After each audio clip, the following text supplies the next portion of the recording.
So here we are, guys.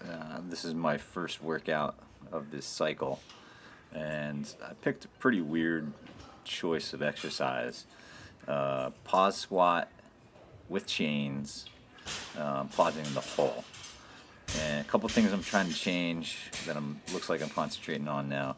Get my feet in a little bit closer, take some pressure off my hips, squatting a little bit straighter down so my knees will come out a little bit further. And then also later you'll see this set I did a pretty good job, but from the next day, my head position.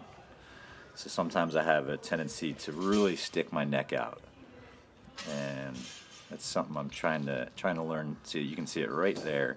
I'm looking straight down. My head's way out front. I need to pack my head back and down. And I do a better job of it the next day. Here I'm working up to, I think this is an AMRAP set, and I think I get like 14 reps, which is pretty good for me. I had a problem of training a little bit too heavy on this first day.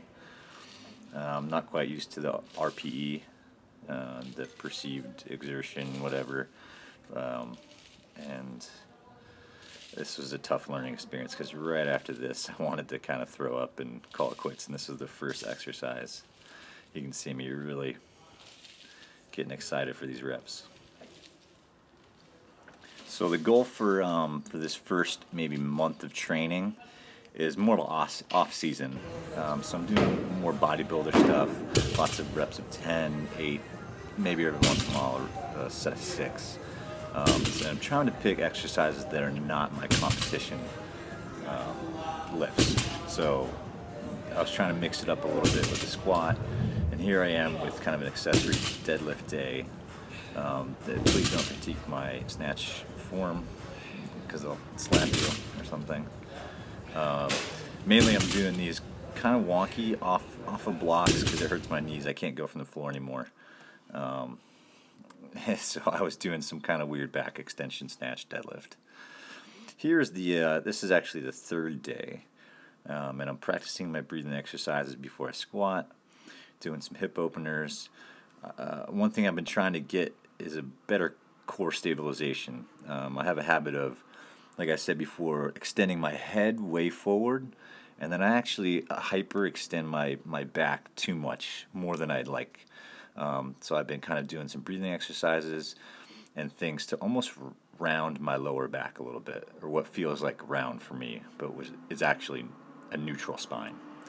And here's some glute activation exercises that I use with some distraction. I do both sides, and this is pretty much my entire warm-up, my squat warm-up. It takes me about 8 minutes, and before this I might crack my back like 5 seconds on a foam roller, but I really don't think laying on a foam roller for 20 minutes is the greatest thing for you before you do something intense and heavy. So here I am working my hips down and back, getting a nice stretch on both sides, quad, hip flexor, pretty much everything there. And then I go right into my squat warm-up. I'm doing some front squats just to warm up with the bar, help me stay a little bit more upright. And then my squat for today is an above parallel pause.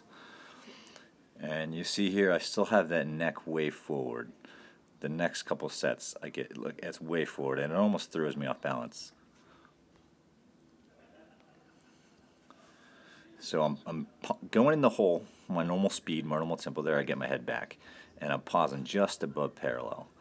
That's usually my sticky point. That's usually when my back starts to fail, my quads don't really engage, my hips don't come through.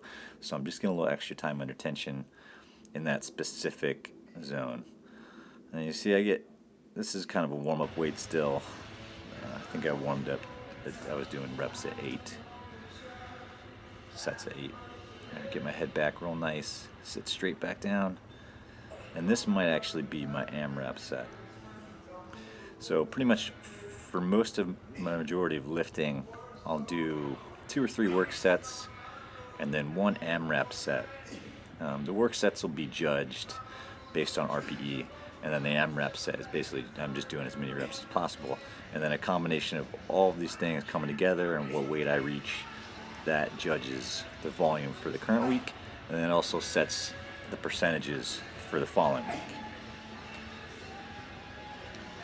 So I did quite a bit there, and you see I'm kind of missing the pause, so and I knew it on that last one, so I held it for a little bit longer than I thought I needed to, and then reviewing it on film, it's still not that long. So I got to work to hold those pauses. And then for this workout, I was doing some close grip bench. I believe sets of 10. I'm really working on just getting my elbow right under my fist. And I bang those out pretty quickly, and then go on to the next exercise, which is a competition grip bench with a 2-second pause. And really working on getting those elbows underneath my fist. Pretty good job there. And then driving, it's pretty lightweight, but driving my body up the bench, not driving my hips upwards, which sometimes leads to me bringing my hips off the bench. That would be a no lift. And throughout this workout, I'm listening to a Joe Rogan podcast for some reason. So if you hear some weird shit in the background, that's probably Joe Rogan carrying on. Here's, I think, my last exercise of the day, doing some accessory work. These are JM presses, close grip, false suicide grip, and I'm bringing it to my chin, basically as close as comfort will allow. And this really puts a lot of strain on the triceps and shoulder.